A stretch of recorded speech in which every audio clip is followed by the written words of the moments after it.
Madam President, I've asked to be recognized this afternoon to speak to the ongoing crisis in Ukraine. As we all know, the current situation is pretty tough right now. Russia has amassed more than 100,000 troops on or close to Ukraine's border, maybe planning to launch a full-scale invasion within a matter of days. And this follows, of course, their illegal seizure of the Crimean Peninsula back in 2014, and a hybrid war in the Donbass that has been going on now for over 8 years. As a senator from Alaska, the state that is clearly most proximate to Russia, we are all too familiar with Russia's aggressive tactics. They routinely fly near our airspace, they sail through our waters, they test our defenses and reactions. In August of 2020, a flotilla of Russian warships and military aircraft encroached into our EEZ, our exclusive economic zone. They're in the Bering Sea. They repeatedly harassed our fishermen, forcing them to leave their waters from which their very livelihood flows. The fishermen were shocked, just stunned with what they saw, and they literally left millions of dollars of fisheries assets out on the line. Provocative actions, and we felt that provocation. They're disturbing, they're alarming. But there are also some perhaps smaller, maybe symbolic actions that can also be a little unsettling. It was several years ago now, we were at an Arctic conference, and the Russian delegation gave me a diplomatic gift at a conference that featured maps showing Alaska back as part of their territory. Maybe they thought it was funny. I did not take it as such. What is happening on the Ukrainian border is something else entirely. It's impossible not to be rattled by what we're seeing, worried by where it could lead. But I think we recognize in this body what we need to do, what we need to focus on. We need to turn these concerns into resolve, and that resolve needs to lead to action. I know that there are many in this chamber working very, very hard, and I thank them for that, working towards a sanctions package.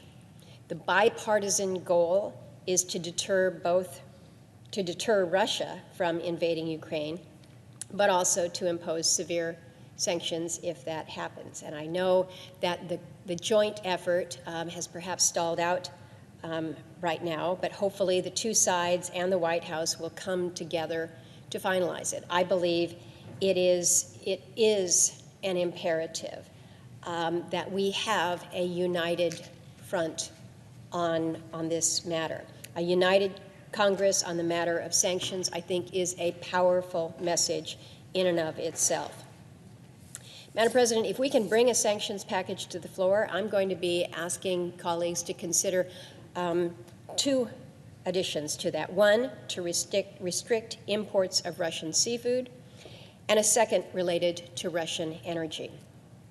So with respect to seafood, Russia has had an import ban on American seafood since 2014. Since 2014, most Americans don't know that Russia responded to U.S. sanctions imposed after their annexation of Crimea by banning U.S. seafood imports, among other goods, at that time. So that's been in place all these many years.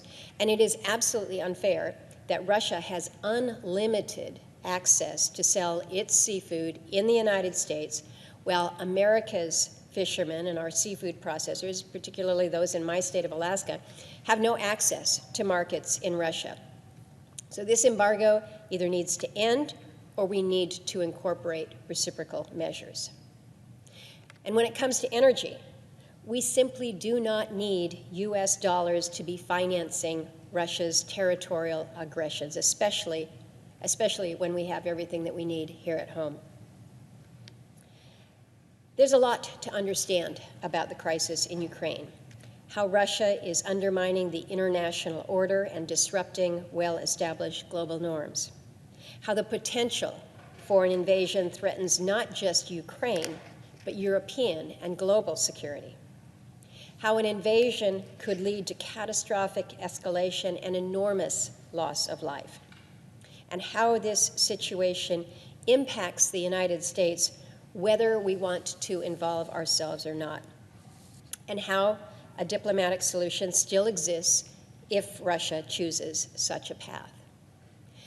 What I want to focus on today are two aspects of this crisis that have received less attention so far. And the first is how an invasion could destabilize the Arctic as part of a far-reaching wave of secondary impacts. And the second is the role that poor energy policy has played in actually strengthening Russia's hands. Now, Madam President, I've come to this floor many, many times to talk about the importance of the Arctic. The United States is an Arctic nation. Because of Alaska, we rely on the region for everything from energy, minerals, seafood, shipping, national defense. And we've always worked, we've always endeavored to keep the high north as a region of peace, an area where geopolitical challenges are often compartmentalized in favor of collaboration and partnership. You need to work hard in remote, isolated, cold, dark places. You need to work together. So my concern today, as we're talking about Russia and Ukraine, is for the ripple effects that an invasion could have in the Arctic. I am worried that it will derail much of what we have been able to accomplish in the region and make it hard or impossible for the United States to trust and work with Russia in the region. I'm also worried about what Russia's brinksmanship means for our friends in the Arctic. Certainly, if I were Finland or Sweden, I'd be looking over my shoulder right now. This is the type of crisis that could convince them to join NATO. At the same time, however, I certainly respect those nations' rights and discretion to choose their alliances carefully, and discussions about them should include them. I also fear for the health of the Arctic Council, the leading governmental forum promoting cooperation in the Arctic. Last year, I had an opportunity to join Secretary Blinken in representing the United States at the Council's biennial ministerial. It was at that time that Iceland transferred the gavel to Russia, which is chairing the Council through May of 2023. But I think it was important that Secretary Blinken attend this event in person to reaffirm the United States' role in this important governing body. But attending the meeting did more than that. Convening in the Arctic provided an opportunity for Secretary Blinken to meet for the first time with his Russian counterpart. And while there, the two diplomats agreed that while our countries have differences, the world would be safer if we worked together where our interests intersect. And one of those areas is the Arctic. And we need to be able to continue to work together in this region. It is interesting to note that with all the ongoing diplomatic discussions between the U.S. and Russia playing out in places like Geneva and Paris, the first time this administration discussed the topic of troop movements on the Ukrainian border with Russia in person was on the sidelines of the Arctic Council Ministerial in May. There are very few places in the world that a meeting like this would be politically palatable for either country. And yet for decades, the Arctic has provided a place for the U.S. and Russia to convene even when we have our differences. All you need to do is look back to 1986, the Reykjavik summit between President Reagan and Premier Gorbachev. Inside a small little house in a small Arctic country, the leaders of the two biggest powers convened and nearly agreed to ban all ballistic missiles. That meeting in Iceland paved the way for nuclear forces treaties and the eventual end of the Cold War. But the situation we're faced today begs the question, what will become of our relationship with Russia in the Arctic if they move forward with war against Ukraine? Last week, I participated in a virtual meeting of the Arctic Parliamentarians. This is a group composed of members of parliaments and Congress of the 8 Arctic nations. I've been representing the U.S. on the Standing Committee for years and years, decades now, including, these are all of the Arctic countries, including Russia, of course. But the purpose of this body is to promote regional cooperation. And as was the norm at our meetings, we focused on things that are impacting the peoples in our region.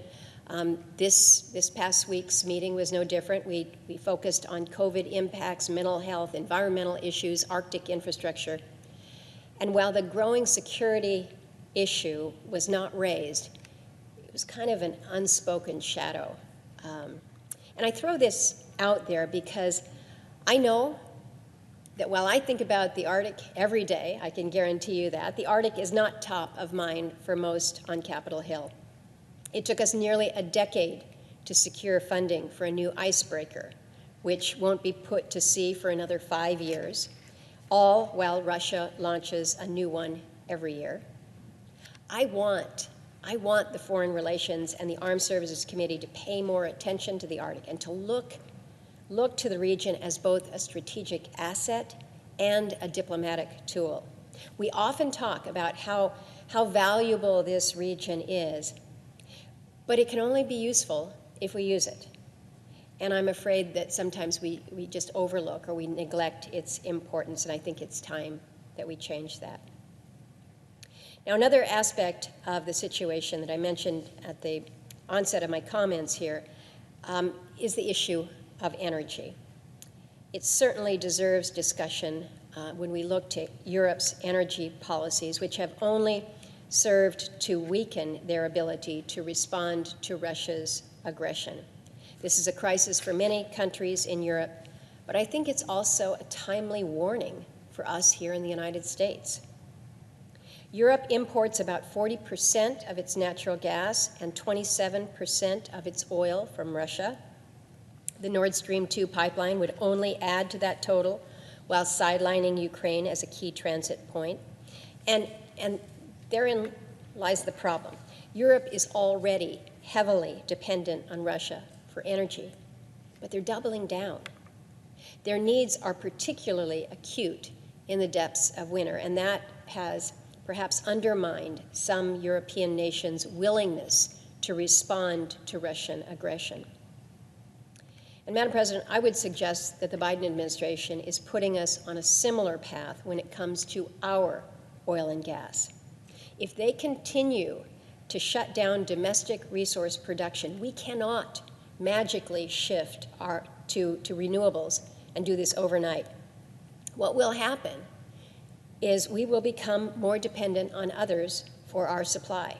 We've already seen some signs of this happening, perhaps not directly the fault of the Biden administration, but instead the thinking that it has embraced. Look at California. California's foreign oil imports, their foreign oil imports, have risen significantly over the past 30 years as production in their state, and especially Alaska, has declined. For the last 3 years, the United States has actually imported more oil from Russia than we were allowed to produce in Alaska.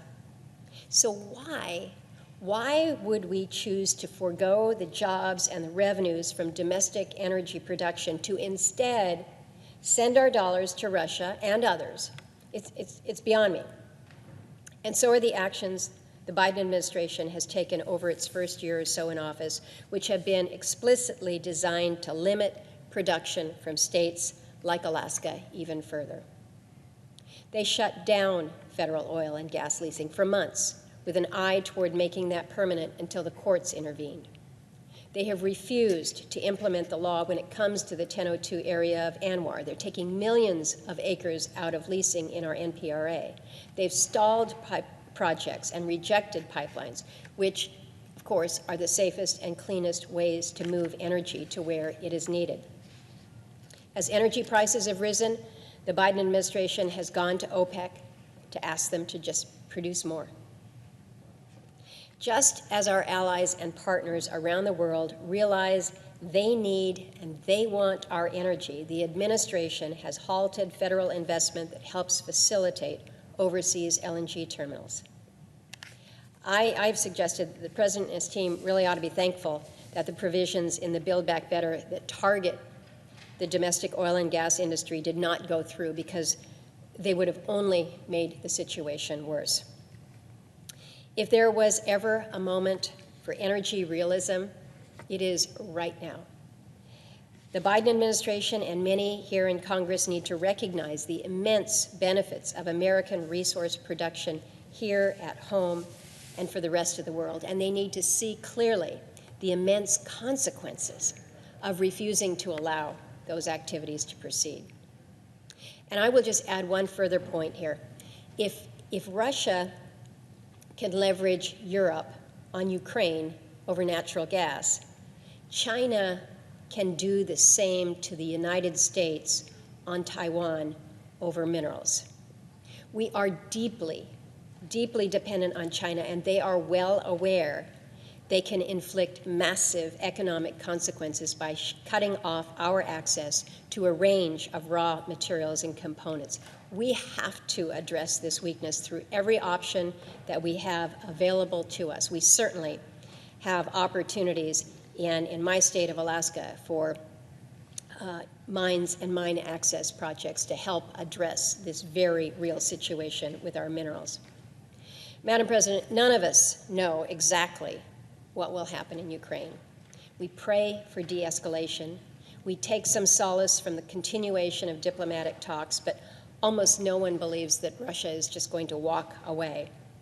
All I can think is that we've got to find ways to make it not worth it for Russia. Every little bit that we can do to make this painful for Russia, to prevent the loss of life, to punish this behavior, to call out its unwillingness to be a responsible global actor, all that we can do at this point is necessary. With that, Madam President, I yield the floor, and I would suggest the absence of quorum. The clerk will call